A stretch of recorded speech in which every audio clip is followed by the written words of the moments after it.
यहां पे जो लिखा है, क्या आप इसको गैस कर सकते हो?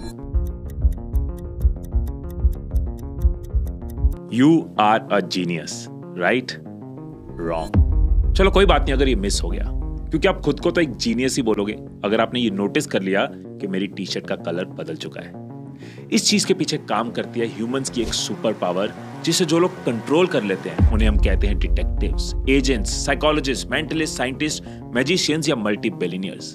वो सुपर पावर जिसकी मदद से लियोनार्डो डा विंची ने मोनालिसा बनाई और चार्ल्स डार्विन ने थ्योरी ऑफ एवोल्यूशन। वो जिससे न्यूटन को एक सेब में ग्रेविटी दिखी और इलॉन मस्क को मार्स पर लाइफ। ये वही पावर है जिसने बचपन में हमें चलना, बोलना, चेहरा पहचानना, भाषा समझना, इमोशंस को फील करना, सब कुछ सिखाया था। लेकिन अनफॉर्चुनेटली एज के साथ साथ ये पावर दिमाग की किसी बेसमेंट में धंसती चली गई। इसकी कम यूज से हमारी परफॉर्मेंस घटती है, करियर ग्रोथ रुकती है, मेंटल इश्यूज जैसे कि ओवरथिंकिंग, स्ट्रेस, ये सब पैदा होते हैं। और सबसे इंपॉर्टेंट, इसकी कमी हमें दुनिया के 99% ग्रुप में शामिल करती है। ये है ब्रेन्स पावर ऑफ ऑब्जर्वेशन।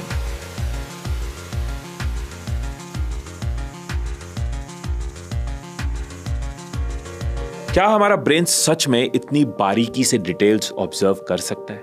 और क्या हो अगर हम सच में शर्लॉक की तरह चीजों को ऑब्जर्व कर पाए? कितनी आसान होगी हमारी लाइफ अगर हम अपने सारे सेंसेस को उनके फुल पोटेंशियल पे यूज कर पाए। इसका क्या इंपैक्ट होगा हमारे रिलेशंस, हमारे करियर और हमारी पर्सनैलिटी पर? और क्या आपने ये नोटिस किया कि पिछले 2 मिनट में मेरी टी शर्ट का टेक्स्ट 2 बार बदल चुका है? आने वाले 20 मिनट में मैं आपकी ब्रेन की मेमोरी, सेंसेस और अटेंशन को ऐसे ही 5 बार चैलेंज करने वाला हूं। हर चैलेंज के साथ आपकी ऑब्जर्वेशन एक लेवल प्लस होती जाएगी। स्पेशली जो हमारा लास्ट चैलेंज है, द रूम क्योस, जिसके बाद आपको यह समझ आएगा कि कैसे चीजों को ऑब्जर्व करने से आप वो देख सकते हो जो बाकी दुनिया आंखों से भी नहीं देख पाती। मैं आपको ना पूरे कॉन्फिडेंस से ये कह सकता हूं कि इंटरनेट पे आज तक आपने ऐसी प्रैक्टिकल वीडियो नहीं देखी होगी जो आपको एक जीनियस की तरह सोचना सिखाए। क्योंकि इस वीडियो में मैं आपको कोई face reading, body language hacks या डिटेक्टिव टिप्स नहीं देने वाला। मैं आपको वो हिडन ब्रेन साइंस बताने वाला हूं जिसके पीछे मेरी और मेरी टीम की रिसर्च है। हमने 3 बुक्स पढ़ी हैं, हमने कई डॉक्यूमेंट्रीज देखी हैं, हमने कई साइकोलॉजिस्ट के पॉडकास्ट सुने, हमने कई रिसर्च पेपर्स पढ़े, सो दैट आप अपने ब्रेन के उन हिस्सों को अनलॉक कर पाओ जिससे आप भी प्रॉब्लम्स को झट से सॉल्व कर पाओ, रिलेशंस को परफेक्ट बना पाओ, अपने करियर में 10x ग्रो कर पाओ और अपनी लाइफ को मास्टर कर पाओ। याद रहे कि आपको अपना पूरा फोकस मेरे वर्ड्स, दिख रहे विजुअल्स और पैटर्न्स पर रखना है, क्योंकि अगर आपका अटेंशन टूटा तो शायद वीडियो की लास्ट लाइन पे आप मजबूर हो जाओ पूरी वीडियो दोबारा देखने के लिए।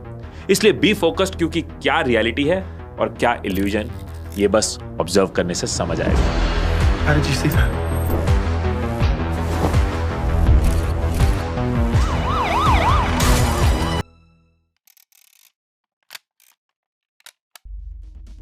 सबसे पहले तो ये देखते हैं कि आपको अपनी ऑब्जर्वेशन बढ़ाने की जरूरत है भी या नहीं। Paging Dr. Lund to the nurse's station. तो सोचो तुम एक प्लेन उड़ा रहे हो जिसमें सिर्फ 20 लोग बैठे हैं और अचानक से प्लेन के एक इंजन में आग लग जाती है। प्लेन में सिर्फ 12 पैराशूट है जिसमें से 6 लोग एक एक पैराशूट लेकर कूद जाते हैं और उस बीच 2 पैराशूट्स हवा से बाहर निकल जाते हैं। अब प्लेन में सिर्फ 4 पैराशूट बचे हैं और 14 लोग। तो अब आप बताओ पायलट की एज कितनी होगी? अब अगर बिना दोबारा सुने आपके दिमाग में जवाब आ गया तो कांग्रेट्स, आपकी ऑब्जर्वेशन स्किल बाकियों से अच्छी है। और अगर अभी भी पायलट की एज कैलकुलेट कर रहे हो तो सवाल को एक बार दोबारा सुनो, जवाब वही है। इसे ही कहते हैं ऑब्जर्वेशन स्किल, या फिर मैं कहूं डिटेल कैप्चरिंग। कुछ पॉइंट्स को थ्रू आउट द वीडियो में इस फनल में डालता रहूंगा जिससे समराइज करने में हमें हेल्प होगी। तो दुनिया में जो 3rd हाईएस्ट आईक्यू रखने वाली है मैरिलिन वॉस सेवांट, उनका कहना है कि to acquire knowledge one must study, but to acquire wisdom one must observe. और यहां ऑब्जर्वेशन का विजडम से क्या लेना देना है ये मैं आपको समझाता हूं एक नाम से, सफीन हसन। आप में से कई लोग इन्हें जानते होंगे। ये है इंडिया के यंगेस्ट आईपीएस ऑफिसर जिन्होंने सिर्फ 22 की एज में अपने पहले अटेम्प्ट में ही यूपीएससी क्रैक कर दिया। सोचो, जिस एग्जाम के लिए लोग सालों साल लगे रहते हैं, सफिन ने वो 1 साल की तैयारी में निकाल दिया, वो भी बीटेक करने के बाद। पर ऐसा कैसे पॉसिबल है कि एक बीटेक एस्पिरेंट इतने अच्छे मार्क्स से यूपीएससी निकाल देता है, वो भी पहली बार में? तो इसका जवाब खुद आप उनके मुंह से सुनो। तो पीपल से कि सर 1 साल की मेहनत में आपने एग्जाम क्लियर कर दिया। यस, टेबल और चेयर पे बैठ के करने वाली मेहनत 1 साल की थी, लेकिन उसके पीछे की मेंटल प्रिपरेशन कितनी पुरानी थी। क्योंकि जब वो कॉलेज में थे तब 4 साल का वक्त उन्होंने यूपीएससी क्रैक कर चुके ऑफिसर्स, लास्ट एस्पिरेंट्स के इंटरव्यूज, उनके एक्सपीरियंसेस, उनकी कमियों को ऑब्जर्व करने में बिताया। और सिर्फ इतना ही नहीं, बल्कि उस टाइम जब बहुत लोग सोशल मीडिया में खाली टाइम बिता रहे थे, तब सफीन एनजीओज में स्लम बच्चों के साथ नजर आते थे। उसका कारण है क्योंकि मुझे पता था कि फ्यूचर में यही काम करना है, क्यों ना अभी से उसकी ट्रेनिंग ले लो। इनफैक्ट इस ऑब्जर्वेशन ने उन्हें सिर्फ एग्जाम्स में नहीं बल्कि इंटरव्यू में सबसे ज्यादा मदद की, क्योंकि इंटरव्यू डेट से जस्ट 1 महीने पहले वो बुरी तरह बीमार पड़ गए थे और लगभग पूरे 1 महीने हॉस्पिटल में एडमिट रहने के बाद बिना किसी प्रिपरेशन के डायरेक्ट सिर्फ अपने इतने सालों की ऑब्जर्वेशनल स्टडी के बिहाफ पर इंटरव्यू देने पहुंचे। और सोचो क्या, उन्होंने ना सिर्फ इंटरव्यू क्रैक किया बल्कि इंडिया में 2nd हाईएस्ट मार्क्स क्रॉस किए। अब ये तो बहुत छोटा एग्जांपल था कि ऑब्जर्वेशन पावर का यूज करके आप क्या क्या कर सकते हो, क्योंकि अगर हम हिस्ट्री में थोड़ा सा भी झांक कर देखें तो पता चलेगा कि आज तक जितने भी इन्वेंशंस हुए हैं वो सिर्फ ह्यूमंस की ऑब्जर्वेशन स्किल्स का रिजल्ट है। अब जरूरी तो नहीं है कि आपको साइंटिस्ट ही बनना हो, पर इन्वेंशन से यहां मेरा मतलब है आइडिया जनरेशन। क्योंकि चाहे जोमेटो हो या ओला उबर, ऑनलाइन शादी कराने का आइडिया हो या फिर शादी के बाद होटल बुक कराने का, कौन सा स्टॉक सालों बाद लाखों दे सकता है और कौन सा यूट्यूब आइडिया करोड़ों, ये हर चीज इन लोगों ने अपनी ऑब्जर्वेशन से ही हैक करी थी। अब ऐसा तो नहीं है कि आप ऑब्जर्वेशन में एकदम जीरो, इनफैक्ट आप अपनी डेली लाइफ में काउंटलेस ऑब्जर्वेशंस करते हो। जैसे किसी के फेशियल एक्सप्रेशंस देखकर हम समझ जाते हैं कि उसका मूड कैसा है, और ये हमने कभी किसी किताब से नहीं सीखा। जब हम आंखें बंद करते हैं, अंधेरे में होते हैं, खाते समय हमारा हाथ बिल्कुल सही डायरेक्शन में पहुंचता है। दूर अंधेरे में किसी के चलने की आवाज से हम समझ जाते हैं कि कौन आ रहा है। इनफैक्ट बाइक की आवाज सुनकर हम पहचान लेते हैं कि ये मेरी बाइक है। मदर्स वो अपने बच्चों की हरकतें देखकर बता देती हैं कि उनको क्या दिक्कत है। इनफैक्ट जिसे हम कॉमन सेंस कह देते हैं वो एक्चुअली में हमारी ऑब्जर्वेशनल स्किल ही तो है। पर प्रॉब्लम यह है कि हम इस स्किल को कॉन्शियसली यूज नहीं कर पाते। जैसे जो लोग मेट्रो सिटीज में रहते हैं वो बहुत बार एस्केलेटर्स यूज करते होंगे, पर शायद किसी ने ऑब्जर्व किया हो कि उसके हैंड रेल्स की स्पीड हमेशा स्टेयर्स की स्पीड से थोड़ी तेज होती है। या फिर नॉर्मल सड़कों पर चलते हुए ये नोट कर पाना कि ज्यादातर ट्रैश बिन्स सड़कों के किनारे, टर्न्स, किसी स्टॉप या किसी डिसीजन मेकिंग पॉइंट पर ही रखे होते हैं। इनफैक्ट एक बहुत बेसिक सी डिटेल बताता हूं। बस स्टॉप्स या सभी मेट्रो स्टेशंस पर जो बैठने के बेंचेस होते हैं वो ज्यादातर कर्व्ड शेप में ही होते हैं, सो दैट वहां पे कोई सो ना जाए। अब इस चीज को प्रॉपर्ली समझने के लिए ना मैं आपको एक हाइपोथेटिकल एग्जांपल देता हूं, ध्यान से सुनना। सोचो आपको मौका मिले शाहरुख खान के साथ 1 हफ्ता रहने का। Hi everybody. तो इन 7 दिनों में आप क्या करोगे? आप बहुत सारी चीजें ऑब्जर्व करोगे। वो कैसे बोलते हैं, कैसे रिएक्ट करते हैं, क्या पहनते हैं, कौन से प्रोडक्ट यूज करते हैं, रूटीन क्या है उनका, हर चीज जानने की कोशिश करोगे। पर क्या आपको पता है जिस दोस्त के साथ आप सालों से हो उसका फेवरेट शू ब्रांड कौन सा है? भाई मेरा भाई। ये होती है कॉन्शियस ऑब्जर्वेशन, जो कुछ लोगों को स्मार्ट बनाती है। जो लोग डेली अपनी लाइफ में कॉन्शियसली अपने ब्रेन को डिटेल्स ऑब्जर्व करने पे मजबूर करते हैं, क्योंकि वो ये जानते हैं कि ब्रेन ऑब्जर्वेशन को थॉट क्लाउड से ऊपर रखता है। इस लाइन को अभी के लिए मैं यहाँ पे पिन कर देता हूं, क्योंकि अभी ये समझ नहीं आएगी, लेकिन जैसे जैसे हम वीडियो में आगे बढ़ेंगे ये पॉइंट हम वापस लेके आएंगे। क्योंकि इससे पहले ये जानना बहुत जरूरी है कि क्या हम जो कुछ भी आंखों से देखते हैं उस सबको ऑब्जर्व कर भी सकते हैं या नहीं। क्योंकि मान लो अगर आपने कॉन्शियसली दुनिया को ऑब्जर्व करना शुरू भी कर दिया तो आखिर क्या क्या और कितना ऑब्जर्व करोगे? एक दिन में हमारे सामने हजारों चीजें, लाखों आवाजें और पता नहीं कितनी स्मेल्स आकर गुजरती हैं। ऐसे में आप किस किस पर कितना ध्यान दे सकते हो? और एक बार अगर हम साइंटिफिकली डेटा को देखें तो ब्रेन अपने सारे सेंसेस का यूज करके हर सेकंड लगभग 11 million pieces of data collect कर रहा होता है, लेकिन इसमें से सिर्फ 40 को ही वो रियल टाइम में प्रोसेस कर पाता है। मतलब आपके सेंसेस से आ रही इंफॉर्मेशन का आप सिर्फ 0.0003% ही सच में कलेक्ट कर पाते हो। जैसे इतनी देर से आप मुझे देख तो रहे हो, पर क्या आपको याद है कि कितनी और कौन कौन सी चीजें अब फ्रेम में नहीं है? ये याद रखना इम्पॉसिबल है, क्योंकि आप देख तो सब कुछ रहे हो पर ऑब्जर्व सिर्फ मेरी बातों को कर रहे थे। यानी हमारे ब्रेन की कैपेसिटी भले ही अनलिमिटेड हो, पर उसमें इनपुट डालने वाले दरवाजे लिमिटेड होते हैं। तो कैसे ऑब्जर्व करना है ये जानने से पहले ये समझना बहुत जरूरी है कि कितना और क्या ऑब्जर्व करना है।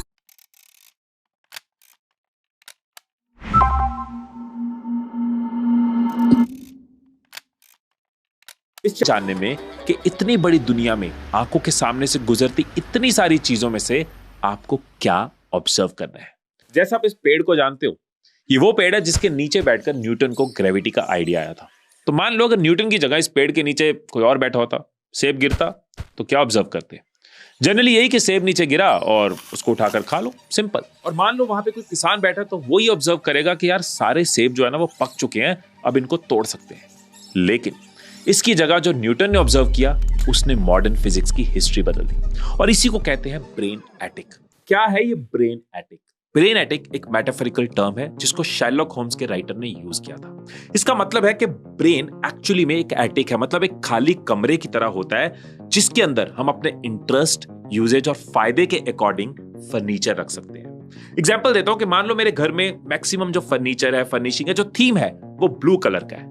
अब जब भी मैं फर्नीचर लेने जाऊंगा तो मेरा ध्यान हमेशा ब्लू आइटम्स पे ही होगा। यानी ब्रेन एटिक आपका सबकॉन्शियस माइंड है, और जैसा आप उसको स्ट्रक्चर दे दोगे उसी के हिसाब से आप उसके अंदर फर्नीचर लाओगे, मतलब उसी के हिसाब से आप डिटेल्स उसके अंदर डालोगे। और यही मैंने आपके साथ इस गेम में किया। आपके ब्रेन को मैंने पूरी तरह से जब काउंटिंग में फंसाए रखा, जिसके चक्कर में कुछ लोगों ने चिकन मिस कर दिया और कुछ ने वॉल का कलर। और कुछ लोग जो ये सोच रहे होंगे कि उन्होंने दोनों चीजों को ऑब्जर्व कर लिया, तो क्या किसी ने रोप हैंडलर्स को बदलते देखा? डेली लाइफ में कोई भी काम करते वक्त आपके सामने कई चीजें होती होंगी, पर आप क्या ऑब्जर्व कर पाते हो ये इस पे बहुत डिपेंड करेगा कि आपका ब्रेन एटिक किस तरह का है। आमतौर पे लोग अपने ब्रेन एटिक को अनकॉन्शियसली बनाते हैं अपने प्रोफेशन या अपनी डेली वर्क के अकॉर्डिंग। फॉर एग्जाम्पल, ऑफिस से आते वक्त अगर आप एक मोहल्ले से गुजर रहे हो तो आपके लिए नोटिस करना बहुत मुश्किल होगा कि रास्ते में कौन सी बाइक अभी आकर खड़ी हुई है और कौन सी काफी देर पहले से खड़ी है। लेकिन कोई स्मार्ट पुलिस ऑफिसर जो वहां जस्ट अभी आया है किसी का पीछा करते हुए, वो तुरंत जान लेगा। तो चलो अब चेक करते हैं कि क्या आप अपने ब्रेन एटिक को सेट करना सीख सकते हैं या फिर नहीं।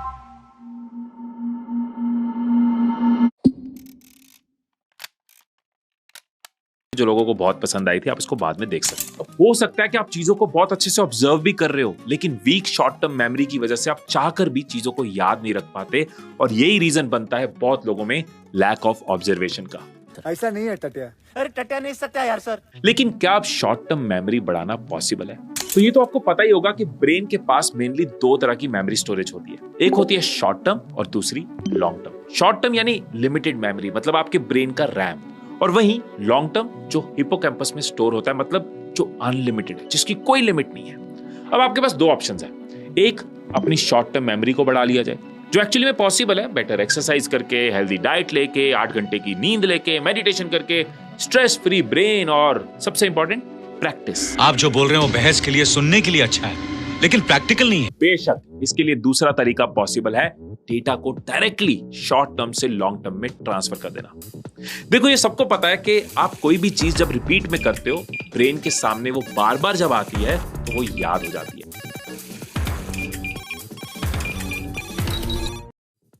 या फिर यूं बोलूं कि हिपोकैम्पस में स्टोर हो जाती है। पर क्या आपको उस मूवी की कहानी याद है जो आपने लास्ट टाइम थिएटर में देखी थी? बिल्कुल याद होगी, चाहे आपने उसको रिपीट पे नहीं भी देखा था। इसी साइंस पे काम करती है मेमोरी पैलेस टेक्निक या फिर लोसाई टेक्निक, जिसे खुद शर्लॉक को यूज करते दिखाया गया। Get out, I need to go to my mind palace. और लगभग 556 BC में ग्रीक और रोमन लोग भी इसको यूज करते थे। इसको अगर मैं एक लाइन में समझाऊं तो आपका ब्रेन पॉइंट डिटेल्स की जगह वायर डिटेल्स को आसानी से याद रख पाता है। Point detail, wire detail, complex हो गया। बहुत सिंपल वर्ड में बोलूं, कहानी। और वही कहानी हर जगह चलती है। हमारा ब्रेन न्यूरॉन से भरा पड़ा है, यूं कहूं कि उलझे तारों से, जो लगातार कनेक्शंस बनाते रहते हैं। इसलिए चीजों को याद रखने के लिए उन्हें कनेक्ट करना बहुत जरूरी है, यानी कुछ एक कहानी के तौर पे चीजों को याद रखना, वो भी रैंडम कहानी से नहीं, बल्कि किसी नोन लोकेशन पर बनी हुई कहानी, जैसे आपका घर, ऑफिस या फिर बगल वाली चाय की टपरी। और अब अगर मुझे उस ग्रोसरी लिस्ट में से ईटेबल आइटम्स को याद करना हो तो मैं उन्हें अपने घर के किचन में प्लेस करता जाऊंगा, वो भी एक अजीब सी कहानी के साथ। जैसे मैंने टेबल पर देखा तो कुछ बन पिज्जा के ऊपर कूद रहे थे, जिसे देखकर मुझे भूख लग गई, और जैसे ही मैं अंदर गया तो वहां अंडों की बारिश होने लगी, और आगे बढ़ते ही जमीन पर फैले घी पर पैर रखते ही मैं फिसल गया, और जब फ्रिज खोला तो उसमें ब्रेड पर आराम करते एप्पल मुझे घूरने लगे। लेकिन इससे पहले कि कुछ करता, मेरी वाइफ मार्केट से मेरे लिए कोल्ड कॉफी और बर्गर्स ले आई। कोई सेंस है इस बात की? अब अगर इस वीडियो के एंड होने के बाद भी इन आइटम्स को याद करने की कोशिश करोगे तो बहुत चांसेस आपको मैक्सिमम आइटम्स याद रहेगी। इनफैक्ट ये स्टोरी आपको और ज्यादा याद रहेगी अगर सोचते टाइम आप इस विजुअल की जगह अपने घर की किचन को दिमाग में रखोगे। तो अब आपको पता है कि क्या ऑब्जर्व करना और कितना ऑब्जर्व करना है। तो शायद अभी भी आप इन प्रैक्टिसेस को अपनी लाइफ में इंप्लीमेंट नहीं कर पाओगे। वीडियो देखने के कुछ टाइम बाद ये सभी प्रैक्टिसेस, और उसका रीजन है ब्रेन ऑब्जर्वेशन को थॉट क्लाउड से ऊपर रखता है। याद है मैंने कहा था कि सभी सुपर स्मार्ट लोग कॉन्शियसली ऑब्जर्व इसलिए कर पाते हैं क्योंकि वो इस फैक्ट को जानते हैं। तो अब चाहो तो वीडियो स्किप करके सीधा डायरेक्ट चैप्टर 4 पे जा सकते हो, हाउ टू ऑब्जर्व, वहां से स्टेप्स जान सकते हो। लेकिन जैसे डिस्ट्रैक्शन पहले से पता होने पे काम को हम और एफिशिएंटली कर पाते हैं, वैसे ही अगर थॉट क्लाउड कहां और कैसे अफेक्ट करता है ये पता होना तो आप अपनी ऑब्जर्वेशन को और शार्प कर सकते हो। तो अब जो मेरे साथ हैं वो चल रहे हैं वहां जहां मेरी, आपकी और इन सब लोगों की ऑब्जर्वेशन स्किल्स एक लेवल पर थी, यानी कि बचपन।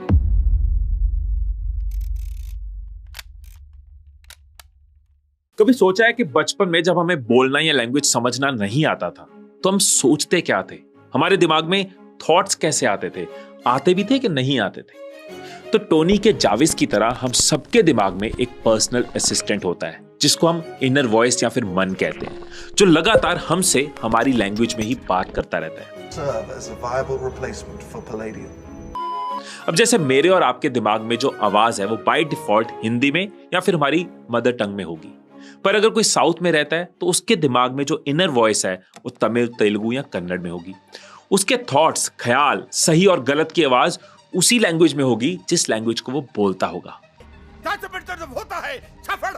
पर बच्चों का क्या, जिन्हें कोई लैंग्वेज ही नहीं आती? बच्चों के दिमाग में भी एक इनर वॉइस होती है, पर वो वर्ड्स की नहीं बल्कि सेंसेस की फॉर्म में होती है। एक्चुअली में बच्चे चीजों को समझने और जानने के लिए पूरी तरह से डिपेंडेंट होते हैं अपनी सेंसेस पर, जिससे वो बाहरी दुनिया को ऑब्जर्व करते हैं कि कोई कैसे चल रहा है, कैसे बोल रहा है, यहां तक कि कोई नॉन लिविंग चीज भी कैसे दिख रही है। इसलिए आपने ये देखा होगा कि बच्चे वही करने लग जाते हैं जो वो देखते हैं, सुनते हैं, बिना सोचे कि वो सही है या गलत। और इस सेंसेशनल डेटा गैदरिंग को ही कहते हैं प्योर ऑब्जर्वेशन।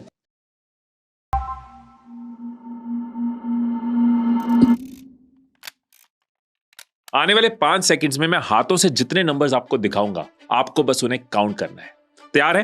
पूरे फोकस के साथ देखना। मैं और मेरे 4 दोस्त पिछले 6 दिन से तुम्हें सुबह जल्दी 5 बजे उठने की जगह लेट 10 बजे उठने की आदत डालने के लिए कह रहे हैं, लेकिन तुम्हारे दोनों कानों में मेरी बात जा ही नहीं रही। तो आपने कितने नंबर्स गिने? अगर तो जवाब 5 है तो कमाल है, आप बिल्कुल सही हो। अब आपको ये तो पता है कि ऑब्जर्वेशन वो पहला काम है जो दुनिया से इंटरेक्ट करने वक्त आप करते हो, लेकिन अब कुछ भी देखते वक्त आप ये कैसे डिसाइड करोगे कि मुझे ऑब्जर्वेशन करनी है और उस पर थिंकिंग करनी है? तो अब इस सवाल का जवाब आपको मिलेगा हमारे लास्ट चैप्टर में, हाउ टू ऑब्जर्व।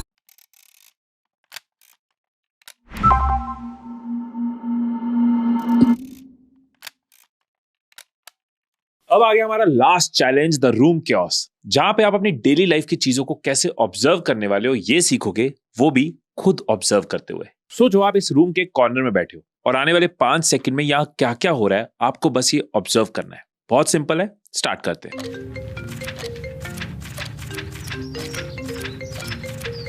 भाई कहा है ना तुझसे यार, कितना टाइम हो गया और कितना टाइम लेगा? तू देख 2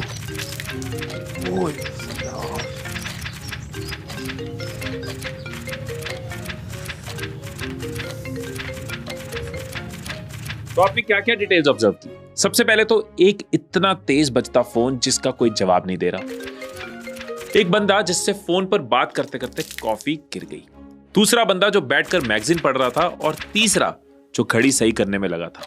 क्या इसके अलावा कुछ और नोटिस किया? नहीं, कोई बात नहीं, क्योंकि इस बार आप कर लोगे।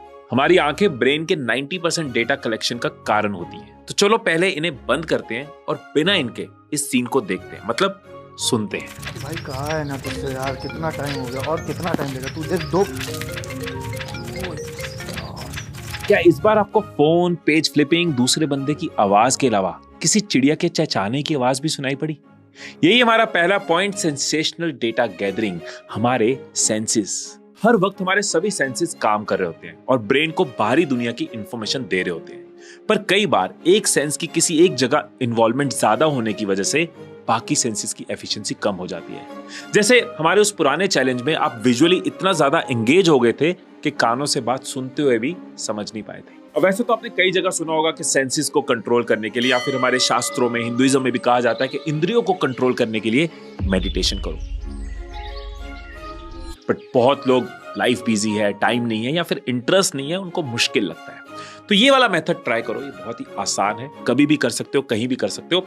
सिंपल है, कुछ मिनट निकालो और सिर्फ 5 चीजें अपनी आंखों से ऑब्जर्व करो। उसके बाद 4 चीजें आप यहीं बैठे टच कर सकते हो, 3 आवाजें जो आंखें बंद करके आप सुनो, 2 फ्रेग्रेंसेस, ऐसी फ्रेग्रेंसेस जिनमें आप डिफरेंशिएट कर सकते हो, और एक ऐसी चीज जिसको आप टेस्ट कर सकते हो। लेकिन कोशिश करो हर रोज डिफरेंट हो। सेंसेस को कंट्रोल करने के साथ साथ आप अपनी डिटेल कैप्चरिंग की एबिलिटी को भी मल्टीप्लाई कर पाओगे। बट वेट, क्या उस रूम में आपने कुछ और भी ऑब्जर्व किया था? इस बार सिर्फ सामने दिख रहे टेक्स्ट पर ध्यान रखना। क्या क्वेश्चन पे लिखे हुए वर्ड्स के स्पेलिंग्स में आपको कुछ गड़बड़ दिखी? यह है फॉर्मेशन ऑफ ब्रेन एटिक, यानी अपने ब्रेन को एक तरह की डिटेल्स कैप्चर करने के लिए प्रिपेयर करना। आपको मैंने बोला वर्ड्स पे ध्यान देना, आपने वर्ड्स पे ध्यान दिया। ऐसे जब हम किसी से बात कर रहे होते हैं और अगर हमारा ध्यान आसपास के लोगों पर हुआ, आसपास की चीजों पे हुआ, तो हम सामने वाले की बात को ढंग से सुन नहीं पाते, क्योंकि हमने ब्रेन को उसको सुनने के लिए प्रिपेयर ही नहीं किया। और इसके लिए सबसे जरूरी है बिल्डिंग फोकस। मतलब जितना आपकी फोकस एबिलिटी अच्छी होगी, उतना ही आप एक तरह की चीजों को नोटिस कर पाओगे। ऑब्वियसली इसके लिए मेडिटेशन से बेटर कोई टेक्निक नहीं है, पर आप सेंसफुल मेडिटेशन कर सकते हो। मतलब 10 मिनट तक मेडिटेट कर रहे हो तो हर 2 मिनट तक अपना फोकस सिर्फ एक सेंस पे रखो। जैसे 2 मिनट सिर्फ ब्रीदिंग पे ध्यान दो, 2 मिनट सिर्फ एयर फ्लो, 2 मिनट अपनी क्लोथिंग, 2 मिनट टच क्या है उस पे फोकस कर सकते हो। सेंसफुल मेडिटेशन आपकी हेल्प करेगी आपके फोकस को बढ़ाने में। और अगर आप ब्रेन एटिक की स्टोरेज कैपेसिटी बढ़ाना चाहते हो तो आपको प्रैक्टिस करनी चाहिए मेमोरी पैलेस टेक्निक, यानी चीजों को किसी अजीब स्टोरी की फॉर्म में याद रखना। आपके फोकस और मेमोरी के बढ़ने के साथ घटेगी आपकी डिस्ट्रैक्शन। बट जो सबसे बड़ी डिस्ट्रैक्शन है थॉट क्लाउड, इसके लिए जरूरी है प्रेजेंस ऑफ माइंड। हमने 3rd चैप्टर में देखा कि कैसे कुछ देखते टाइम उससे रिलेटेड थॉट्स हमें और ज्यादा डिटेल्स कैप्चर करने से रोक देते हैं। और कई स्टडीज बताती हैं कि हमें दिन में जितने थॉट्स आते हैं उनमें से 95% रिपीट और 75% नेगेटिव थॉट्स होते हैं। यानी मोस्ट ऑफ द टाइम हम आज और कल की यादों में भटकते रहते हैं। तो ऐसे में अगर आपको सामने दिख रही चीजों को ऑब्जर्व करना है तो प्रेजेंट में रहना बहुत इंपॉर्टेंट है। सो अब आप जब भी किसी ऐसे स्टेट ऑफ ओवर थिंकिंग में जाते हो तो ट्राई करो बॉक्स ब्रीदिंग टेक्निक, जिसमें आपको कोई पोस्चर या स्पेशल जगह बैठने की जरूरत नहीं है। बस करना क्या है, अपनी बैकबोन को स्ट्रेट रखना है। पहले 4 की काउंटिंग तक इनहेल करो, फिर उसको 4 सेकंड्स के लिए होल्ड करो और फिर 4 तक गिनते हुए एक्सहेल करो और फिर वापस 4 सेकंड के लिए होल्ड करो। सिर्फ 3 रेपिटेशन में यह आपके ब्रेन और बॉडी में ऑक्सीजन का फ्लो बढ़ा देता है, जिससे आप क्विकली प्रेजेंट मोमेंट में आ जाते हैं। तो ये 5 प्रैक्टिसेस किसी भी नॉर्मल इंसान को एक एक्सट्रीम ऑब्जर्वर बना सकती हैं, क्योंकि इन प्रैक्टिसेस के रेगुलर यूज से आप इनडायरेक्टली वो प्रॉब्लम्स भी सॉल्व करने लग जाओगे जिनके बारे में शायद आपने इंटेंशनली सोचा भी नहीं होगा। जैसे कि बहुत बड़ी problem over thinking, self doubt, creative blockages आने, सोशल एंजाइटी होनी, डिस्ट्रैक्शंस, सब लोग डिस्ट्रैक्टेड हैं, इन प्रैक्टिसेस से सॉल्व होगा।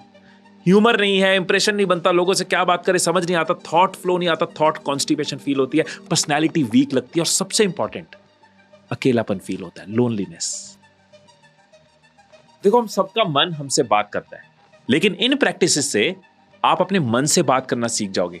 और आप जितना ही अंदर से खुद को जानते हो ना, दुनिया को पहचानना उतना आपके लिए आसान हो जाता है। एक बहुत पॉपुलर कोट था ग्रेट इंडियन फिलोसोफर जे कृष्णामूर्ति का, ऑब्जर्व द ऑब्जर्वर।